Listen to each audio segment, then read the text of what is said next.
Students, hello all of you. और बहुत बहुत थैंक यू, बहुत थैंक्स आप सभी को कि मेरा फर्स्ट वीडियो का जो रिस्पांस मुझे मिला बहुत अच्छा मिला। और मुझे मेरे फ्रेंड्स ने, स्टूडेंट्स ने, सभी ने इतना मोटिवेट किया। और मुझे लगा कि बहुत मतलब मैं सोच रही थी कि शायद मतलब कुछ कमियां मेरी वीडियो में रह गई हैं, मुझे ऐसा लगा था। लेकिन इतना मोटिवेशन मुझे मिला कि मेरे को लगा कि आगे जितनी भी मैं वीडियोस बनाऊंगी इसमें बहुत इम्प्रूवमेंट के साथ और बहुत अच्छा मैटर आपके साथ में शेयर करूंगी। चलिए, इसी के साथ हम नेक्स्ट टॉपिक जो हम आज मैं आपको पढ़ाने वाली हूँ या आज हम डिस्कस करने वाले हैं, उसमें मैंने एनिमल हार्मोन कराना है, क्योंकि लास्ट वीडियो में मैंने आपको प्लांट हार्मोन कराया था। तो आज हम एनिमल हार्मोन पढ़ेंगे, लेकिन उससे पहले हमें थोड़ा सा ग्लैंड्स के बारे में पता होना चाहिए कि हमारी टाइप ऑफ ग्लैंड्स कितनी है, क्योंकि उसी में आपका हार्मोन जो सिक्रीट हो रहा है वो ग्लैंड से सिक्रीट होता है। ठीक है, तो चलिए हम ग्लैंड्स देखते हैं। तो हमारे पास यहाँ पर ग्लैंड्स जो है उसके दो टाइप्स हैं। ठीक है, तो हमारे पास टू टाइप्स की ग्लैंड्स होती हैं। पहली होती है हमारी एक्सोक्राइन ग्लैंड, एक होती है हमारी एक्सोक्राइन ग्लैंड। ओके, और दूसरी होती है हमारी एंडोक्राइन ग्लैंड, एंडोक्राइन ग्लैंड। ठीक है, अब इसमें क्या डिफरेंस होता है? एक्सो से आप याद रखो, एक्सो का मतलब क्या हुआ? Exo word is related to exit. Exit मतलब बाहर जाने के लिए एक रास्ता, हमने एक रास्ता बना दिया, यहां से बाहर जाओ। ठीक है, और इसका मतलब ऐसी ग्लैंड जिसमें डक्ट हो। डक्ट मतलब tube like structure for the secretion of क्या? हार्मोन। मैंने आपको एक बात बताई थी लास्ट वीडियो में कि हार्मोन का एक क्या होती है, खासियत होती है, एक क्वालिटी होती है या एक फीचर होता है कि हार्मोन जहां बनता है और जहां एक्शन करता है वो दोनों ही साइड कैसी होती हैं? डिफरेंट होती हैं। तो अगर एक हार्मोन यहाँ बन रहा है और उसको वहां तक साइड पर पहुंचाना है तो एक डक्ट के थ्रू जाएगा, एक डक्ट के थ्रू जाएगा। तो ऐसी ग्लैंड्स जिसमें से आपका हार्मोन जहां बन रहा है और एक डक्ट के थ्रू होता हुआ दूसरी साइड पर पहुंच रहा है, उसको हम एक्सोक्राइन ग्लैंड कहते हैं।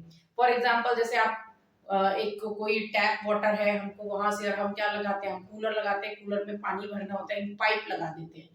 टैप वाटर को तो हम वहां नहीं ले जा सकते, कूलर को उठा के यहाँ नहीं ला सकते। हमने क्या करा, एक कनेक्शन दे दिया, बीच में एक पाइप लगा दिया और उस पाइप के थ्रू वाटर जो है वो वहां तक पहुंच गया। बट एक्चुअल में उसकी सिंथेसिस कहाँ हो रही है और उसका एक्शन कहाँ हो रहा है, वो आपको समझ में आया?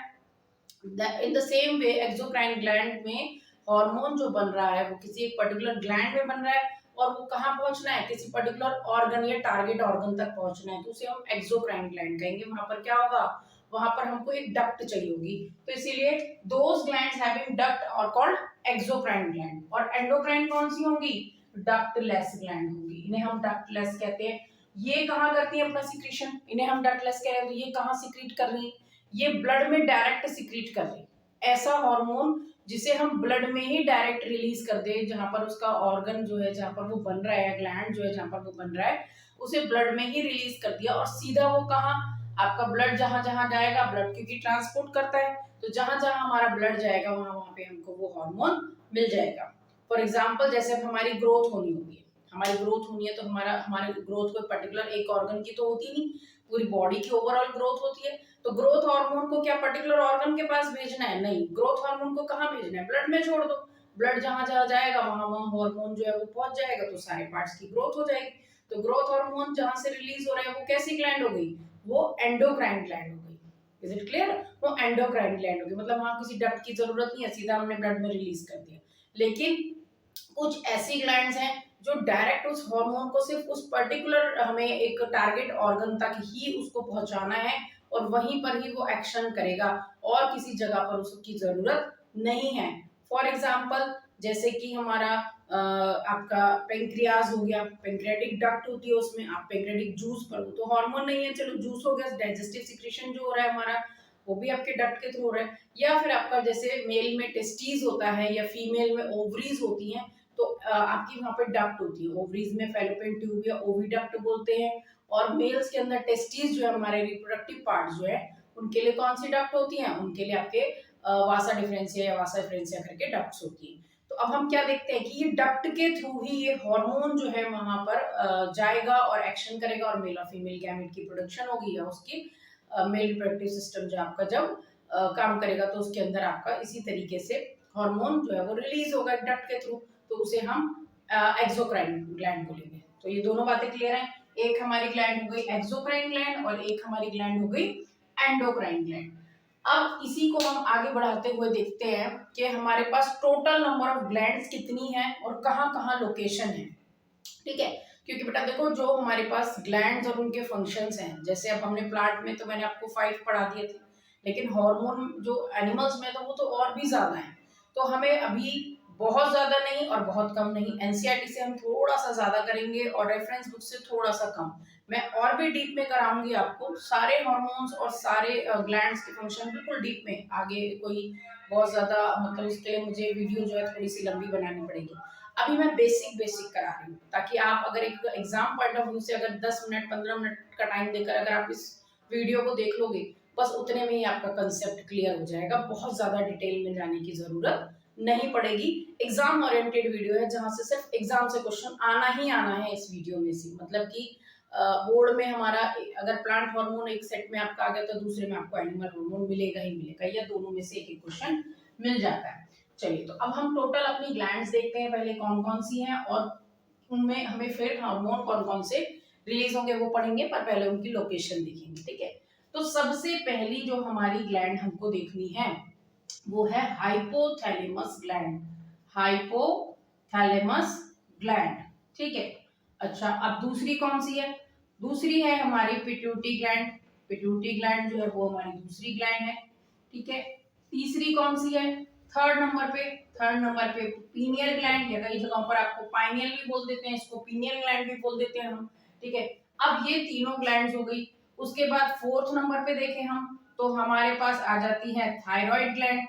थायराइड ग्लैंड आ गई, और थायराइड के साथ ही आपको एक और इसके अंदर ही मिलती है वो ग्लैंड, इसकी लोकेशन भी इसके अंदर ही होती है, उसे हम पैराथायरॉइड ग्लैंड कहते हैं। पैराथायरॉइड ग्लैंड हो गई। अच्छा, फिर कौन सी हो गई? सिक्स्थ नंबर पे। सिक्स्थ नंबर पे बेटा हमारी थाइमस ग्लैंड होती है। ये तो बहुत इंपॉर्टेंट है और इसके बारे में एक बहुत अच्छा फैक्ट भी मैं आपको बताऊंगी। थाइमस ग्लैंड हो गई हमारी सिक्स्थ पोजीशन पे। ठीक है, सेवन पोजीशन पे बात करें तो सेवन पोजीशन पे हमारी कौन सी ग्लैंड हो जाएगी?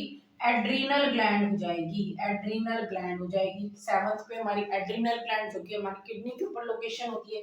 फिर एट्थ नंबर पे देखें तो एट्थ नंबर पे हमारे पास पेंक्रियाज आ गया। ठीक है, एक्चुअल में एड्रीनल से पहले ही आएगी पेंक्रियाज, क्योंकि स्टमक के नीचे ही और ये किडनी पे है। ठीक है, पर हम इसको यहाँ काउंट कर लेते हैं। पेंक्रियाज हमारी एक और ग्लैंड हो गई। ठीक है, फिर नाइन्थ पे देखें तो नाइन्थ पे अगर हम देखते हैं तो ओवरी जो है वो हमारी ग्लैंड की तरह काम करती है। ओवरी इन फीमेल्स की बात करें तो ओवरी इन फीमेल्स, और अगर हम मेल्स की बात करें तो टेस्टीज इन मेल। तो ये हमारी टोटल नंबर ऑफ ग्लैंड्स हो गई हैं जो हमें पढ़नी है, इंपॉर्टेंट जो है हमारे लिए बहुत ज्यादा। ठीक है, अब इनकी लोकेशन देखते हैं। देखिए, हाइपोथैलेमस, पिट्यूटरी एंड पीनियल तीनों ही की तीनों आपको ब्रेन में मिलेंगे आपके, या आपके सिफेलिक रीजन में ब्रेन के अंदर आपको मिलती है। थायराइड और पैराथायराइड ये थ्रॉट रीजन में होगी आपके, थ्रॉट में, थ्रॉट के अंदर हो गई। ठीक है, थ्रॉट में मिलेगी आपको। तो उसके बाद हम नेक्स्ट देखते हैं, थ्रॉट में मिलेगी आपको। फिर नेक्स्ट देखें, थाइमस ग्लैंड आपकी चेस्ट बोन के पास होती है, near the chest bone, chest bone के पास होती है। एड्रिनल अबव किडनी, किडनी के ऊपर होती है। अबव किडनी, किडनी के ऊपर होगी।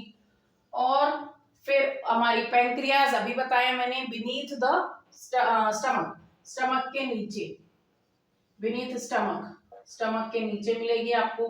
ठीक है, और ओवरीज एंड टेस्टिस ये कहाँ मिलेगी हमको? ये रिप्रोडक्टिव पार्ट्स में मिलती है हमको, ये रिप्रोडक्टिव पार्ट्स में मिलेगी।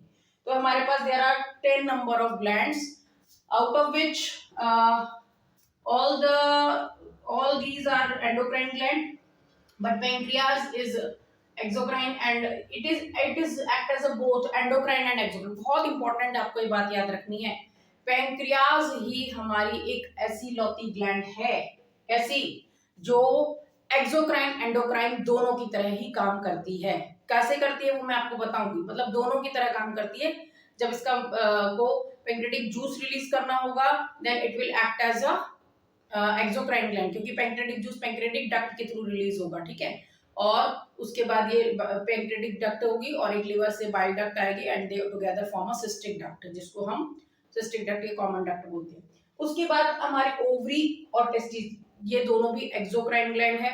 और पैंक्रियास मैंने कहा दोनों की तरह काम करती है, तो पैंक्रियास को हम और क्या कह सकते हैं, हेट्रोक्राइन ग्लैंड भी कह सकते हैं और मिक्स्ड ग्लैंड भी कह सकते हैं। ठीक है, क्वेश्चन आता है कि हेट्रोक्राइन ग्लैंड और मिक्स्ड ग्लैंड बताओ, तो हेट्रोक्राइन ग्लैंड और मिक्स्ड ग्लैंड ये दोनों ही हमारी कौन सी हैं, pancreas is heterocrine and mixed gland. तो ये बात क्लियर है आपको, ये सारी चीजें आप नोट कर लेंगे कि हाइपोथैलेमस, पिट्यूटरी, पाइनियल या pineal gland, thyroid, parathyroid, thymus, adrenal, pancreas, ovary in females and testis in mail.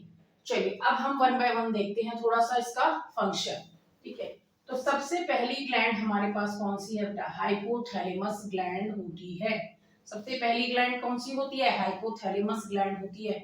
और आपने अगर ब्रेन का स्ट्रक्चर पढ़ा हो, अभी तो मैं जब वीडियो बनाऊंगी ब्रेन के स्ट्रक्चर पे तो आपको मिल जाएगी, लेकिन अगर किसी ने पढ़ा हो तो उसको डायएन्सेफेलॉन करके रीजन होता है, उसके फ्लोर पे हमको ये हाइपोथैलेमस ग्लैंड मिलेगी।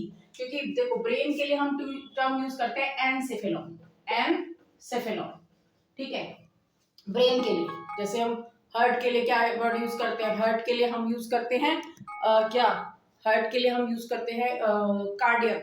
ठीक है, और लिवर के लिए हिपैटिक, ऐसी ब्रेन के लिए एनसेफेलॉन यूज करते हैं। और इसके आगे डाई लगा दो, DIA, डायएन्सेफेलॉन जो होता है, इसके फ्लोर पे आपको हाइपोथैलेमस ग्लैंड मिलेगी और हाइपोथैलेमस से ही कनेक्टेड आपको पिट्यूटरी ग्लैंड मिलेगी। तो फिलहाल मैं अभी आपको यहाँ दो ही ग्लैंड पढ़ाऊंगी, हाइपोथैलेमस और पिट्यूटरी, उतनी पढ़ लो। अगली नेक्स्ट एक वीडियो बनाऊंगी उसमें मैं सारी जो बाकी ग्लैंड्स हैं उनके फंक्शंस बता दूंगी। ठीक है, बहुत ज्यादा वीडियो लंबी हो जाएगी तो फिर आप देखोगे तो थोड़े से बोर हो जाओगे। ठीक है, चलिए हाइपोथैलेमस ग्लैंड की हम बात करते हैं। सबसे पहले मैंने बता दिया डायएन्सेफेलॉन ब्रेन का जो पार्ट है उसके फ्लोर पर आपको ये मिलती है हाइपोथैलेमस। ये क्या करती है, ये आपकी, इसको हम मास्टर ऑफ मास्टर, क्यों मास्टर ऑफ मास्टर ग्लैंड भी कहते हैं, क्योंकि पिट्यूटरी ग्लैंड हमारी मास्टर ग्लैंड है और ये पिट्यूटरी को भी कंट्रोल कर रही है, ये पिट्यूटरी को भी रेगुलेट कर रही है, इसीलिए इसको हम मास्टर ऑफ मास्टर ग्लैंड भी कहते हैं। और हाइपोथैलेमस क्या करती है, हाइपोथैलेमस दो तरीके के हार्मोन रिलीज करती है, दो तरीके की। कैसे, एक तो ये हार्मोन रिलीज करेगी रिलीजिंग हार्मोन, एक हार्मोन रिलीज करेगी इनहिबिटिंग हार्मोन। एक हार्मोन रिलीज करती है रिलीजिंग हार्मोन और एक हार्मोन रिलीज करती है इनहिबिटिंग हार्मोन। इनहिबिटिंग मतलब रोकने वाला, रिलीजिंग मतलब रिलीज करने वाला। अब पिट्यूटरी को कोई हार्मोन रिलीज करना है, पिट्यूटरी का मास्टर कौन है, हाइपोथैलेमस। पिट्यूटरी क्या है, एक प्रिंसिपल होता है ना स्कूल में, तो सॉरी हाइपोथैलेमस क्या है, प्रिंसिपल, पिट्यूटरी क्या है, टीचर, और बाकी सारी ग्लैंड्स क्या है, स्टूडेंट। ठीक है, तो इसी तरीके से याद रखो हाइपोथैलेमस क्या है, हाइपोथैलेमस आपकी ऐसी ग्लैंड है जो रिलीजिंग और इनहिबिटिंग दो तरीके का हार्मोन रिलीज करेगी।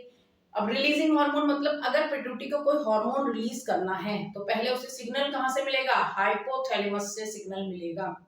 हाइपोथैलेमस उसको सिग्नल देगा, कैसे बताएगा तो है नहीं जाके, वो कैसे देगा सिग्नल, केमिकल फॉर्म में सिग्नल देगा। और केमिकल फॉर्म में वो क्या रिलीज करके सिग्नल देगा, वो रिलीजिंग हार्मोन रिलीज करके सिग्नल देगा। फॉर एग्जांपल जैसे अभी पिट्यूटरी को मान लिया ग्रोथ हार्मोन रिलीज करना है, तो पिट्यूटरी को जब ग्रोथ हार्मोन रिलीज करना है तो पहले हाइपोथैलेमस से ग्रोथ रिलीजिंग हार्मोन रिलीज होगा और तब पिट्यूटरी को सिग्नल पहुंच जाएगा कि हाइपोथैलेमस ने ग्रोथ रिलीजिंग हार्मोन रिलीज कर दिया, अब पिट्यूटरी को ग्रोथ हार्मोन रिलीज करना है। आपकी हाइट बढ़ेगी, अब आपकी हाइट बढ़ गई, आप बिल्कुल जितनी आपकी हाइट होनी चाहिए उतना हो गया। अब आपके ग्रोथ हार्मोन को रोकना भी तो जरूरी है, क्योंकि अगर वो नहीं रुकेगा तो आपकी हाइट बढ़ती चली जाएगी, आपको एक डिजीज हो जाएगी जिसे जायंटिज्म कहते हैं, या ग्रोथ हार्मोन कम सीक्रेट हुआ तो भी डिजीज हो जाएगी। ठीक है, तो अब उसको रोकने के लिए आपका हाइपोथैलेमस फिर से एक और हार्मोन रिलीज करेगा, ग्रोथ इनहिबिटिंग हार्मोन रिलीज करेगा और पिट्यूटरी को फिर से सिग्नल मिलेगा कि ग्रोथ हार्मोन का सीक्रेशन स्टॉप कर दो, और वो स्टॉप कर देगी। Is it clear? तो इस तरीके से हाइपोथैलेमस ग्लैंड जो है वो आपकी पिट्यूटरी ग्लैंड को कंट्रोल करती है। तो दो ही हार्मोन रिलीज करती है, रिलीजिंग और inhibiting hormone. Is it clear? Hypothalamus आपके बॉडी के टेम्परेचर को भी रेगुलेट करती है, आपका बॉडी टेम्परेचर भी रेगुलेट करती है, ये एक अनदर फंक्शन है। और ऐसा समझा जाता है कि फीमेल के कंपैरिजन में मेल में हाइपोथैलेमस ग्लैंड जो होती है मोर एक्टिव होती है इन कंपैरिजन टू फीमेल्स। इसीलिए फीमेल्स जो होती हैं वो आपकी इन जनरल बात कर रहे हैं हम, ऐसा नहीं कि आपको एक्सेप्शन केसेस ले, नहीं, इन जनरल ऐसा होता है कि जो फीमेल होती है बहुत कंसंट्रेटेड होगी, वो उसको मतलब कहीं पर भी अगर हम देखते हैं तो एक माना जाता है, ऐसा मैंने कहीं बुक में भी रीड किया है कि फीमेल जो है उसका फोकस बहुत ज्यादा होता है और जो मेल होते हैं उनका 4 जगह फोकस बनेगा, वो इधर भी उधर भी। क्यों? क्योंकि उनकी जो हाइपोथैलेमस ग्लैंड होती है वो बहुत एक्टिव होती है और थोड़ी सी लार्ज साइज की होती है फीमेल की कंपैरिजन में मेल की हाइपोथैलेमस ग्लैंड। तो इसलिए मेल जो होते हैं वो बहुत ज्यादा मतलब हम कहें एक चीज पे फोकस नहीं कर सकते, वो 4 चीजों पे निगाह रखते हैं और फीमेल जो है वो एक ही चीज पे फोकस रखेगा उसका। ठीक है, चलिए, ये मैंने कहीं स्टडी किया था तो उसमें पता चला था मुझे इस बारे में। ठीक है, चलिए अब हम दूसरी ग्लैंड की बात करते हैं। सेकंड नंबर पे हमारे पास है पिट्यूटरी ग्लैंड। पिट्यूटरी ग्लैंड को मैंने अभी बताया, पहला क्वेश्चन यहीं से आएगा। मास्टर ग्लैंड किसको कहते हैं? मास्टर ग्लैंड हम किसको कहते हैं? पिट्यूटरी ग्लैंड को मास्टर ग्लैंड कहते हैं। याद रखना कि बच्चे जो है स्टूडेंट्स कौन है? बाकी सारी ग्लैंड, और ये कौन है? टीचर। और हाइपोथैलेमस कौन था? प्रिंसिपल। अब ये जो पिट्यूटरी ग्लैंड है इसके दो पार्ट होते हैं, एक दो लोब होती है इसके अंदर। एक्चुअल में तो 3 होती है, मैं आपको बताऊं इस तरीके से। जैसे मान लिया हाइपोथैलेमस ग्लैंड इसके फ्लोर पर है, तो यहाँ से एक लोब और एक छोटी सी लोब और फिर एक और लोब, ऐसे 3 लोब होती हैं। इसको हम बोलेंगे एंटीरियर लोब। ठीक है, इसको हम एंटीरियर लोब कहते हैं। ये इंटरमीडिएट लोब होती है, इसको हम इंटरमीडिएट लोब कहते हैं। ये इंटरमीडिएट लोब हो गई। और ये इसकी पोस्टीरियर लोब होती है, मतलब कि इसकी पीछे की लोब होती है पोस्टीरियर लोब। ठीक है, अब आपकी जो क्या होती है? पिट्यूटरी ग्लैंड होती है, जो मास्टर ग्लैंड होती है, ये क्या करती है? हाइपोथैलेमस इसको कंट्रोल कर रहा है, ये ग्रोथ हार्मोन रिलीज करती है। वैसे तो देखो पिट्यूटरी बहुत सारे हार्मोन रिलीज करती है, बहुत सारे हार्मोन रिलीज करती है। कौन कौन से? Growth hormone. ठीक है, ग्रोथ हार्मोन ये रिलीज कर रही है। एसीटीएच बोलते हैं हम, एडिनोकॉर्टिकोट्रोपिक हार्मोन रिलीज कर रही है। टीएसएच बोलते हैं हम, थायराइड स्टिमुलेटिंग हार्मोन रिलीज कर रही है। एडीएच बोलते हैं हम, एंटी डाययूरेटिक हार्मोन रिलीज कर रही है।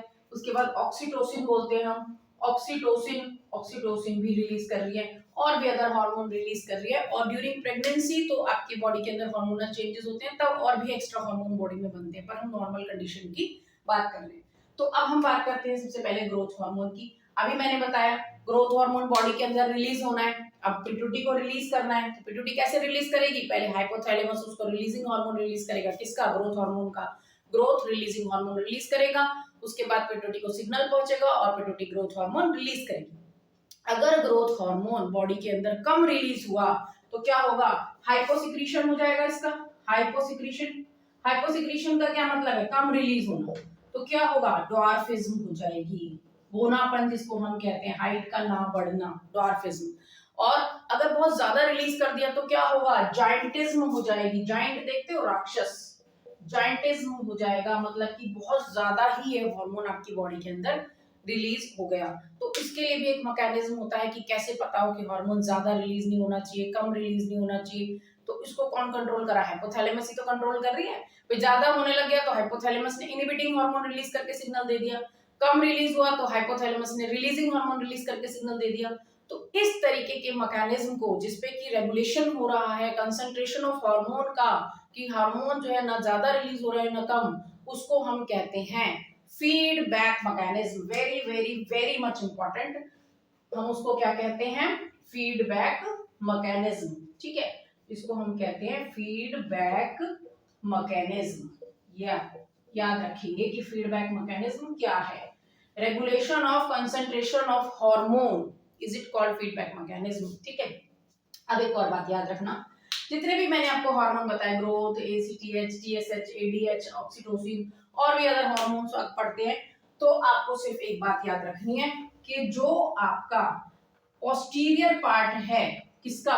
पोस्टीरियर पार्ट है पिट्यूटरी ग्लैंड का, वो सिर्फ 2 ही हार्मोन रिलीज करता है। पोस्टीरियर पार्ट से केवल और केवल 2 हार्मोन रिलीज होते हैं। तो पोस्टीरियर पार्ट से कौन से 2 हार्मोन रिलीज होंगे? सिर्फ एडीएच एंड ऑक्सीटोसिन, ये 2 हार्मोन ही रिलीज होंगे। एडीएच को क्या कहते हैं हम? Anti diuretic hormone. एडीएच को क्या कहते हैं हम? Anti diuretic hormone. और ये हार्मोन क्या करता है?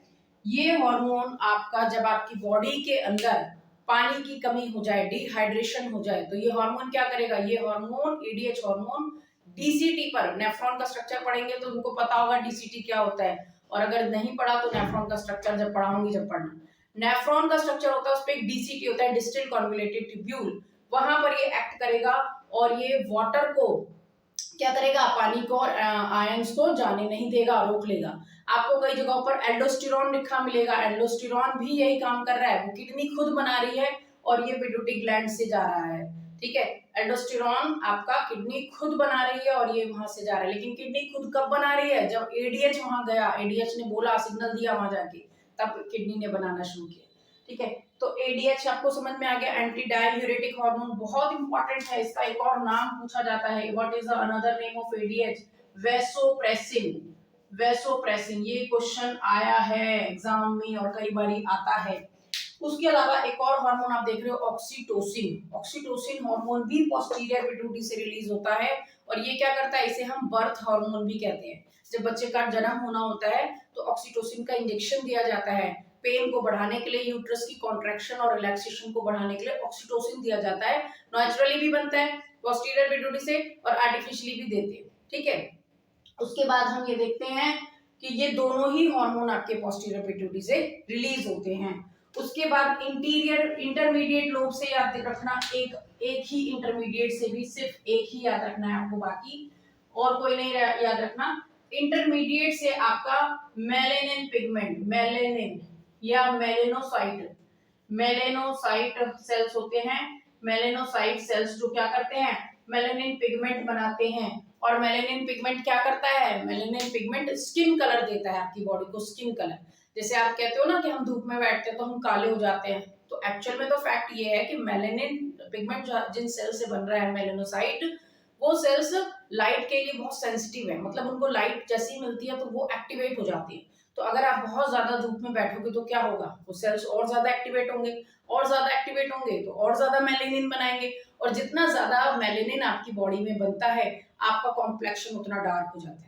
ठीक है, आपने अफ्रीकन्स या निग्रोस देखे, उनका कॉम्प्लेक्शन कितना डार्क है, क्यों, क्योंकि वहाँ टेम्परेचर बहुत हाई है, जिस एरिया में वो रहते हैं वहाँ टेम्परेचर बहुत हाई है, सूरज की रोशनी कितनी ज्यादा पड़ती है वहाँ। ठीक है, तो वहाँ क्या हो रहा है, वहाँ मेलेनिन पिगमेंट उनकी बॉडी में ज्यादा बन रहा है। जिनकी बॉडी में मेलेनिन पिगमेंट कम बनेगा, जितना कम बनेगा उतना कॉम्प्लेक्शन फेयर होता चला जाएगा। ठीक है, तो ये बात फैक्ट है कि अगर हम धूप में बैठते हैं तो हमारे अंदर मेलानोसाइट सेल्स जो होते हैं वो एक्टिवेट हो जाते हैं, जिससे मेलेनिन पिगमेंट बनता है और मेलेनिन पिगमेंट आपको स्किन कलर देता है। ये बात ठीक है, तो हमें यहाँ पर समझ में आया कि पोस्टीरियर पिट्यूटरी से दो हार्मोन रिलीज होते हैं, इंटरमीडिएट से हमारे एक ही हार्मोन हमने देख लिया, मेलेनिन पिगमेंट।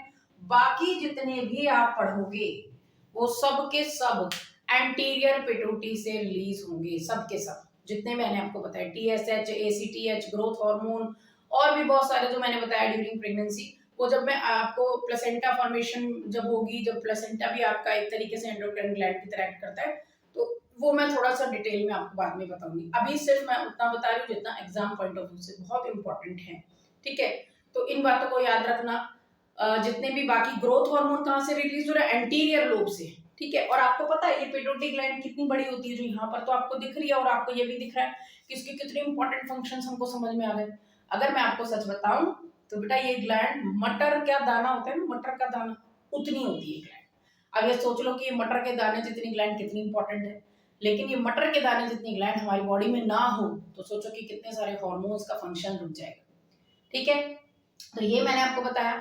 अब आपको मेरे को पढ़ाना है पाइनियल ग्लैंड, छोटा सा, चलो पाइनियल ग्लैंड भी बता देती हूँ। पाइनियल ग्लैंड में आपको एक बात याद रखनी है, पाइनियल ग्लैंड या पीनियल ग्लैंड जिसको हम बोलते हैं, ये क्या करता है, ये हमारे को स्लीपिंग साइकिल को हमारी जो है वो कंट्रोल करता है। जो आप सोते हो एक पर्टिकुलर टाइम पर, और कई बार ऐसा होता है अगर आपने 2 दिन नहीं नींद ली ढंग से तो तीसरे दिन आपको जगने की हिम्मत नहीं होगी।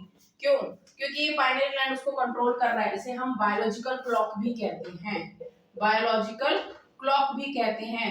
और ये क्या करता है, ये हमारी स्लीपिंग साइकिल को कंट्रोल करता है, स्लीपिंग साइकिल को कंट्रोल करता है। तो ब्रेन में हमारी 3 ग्लैंड हैं, pineal gland, pituitary gland, hypothalamus. तीनों के बेसिक फंक्शन मैंने बता दिए।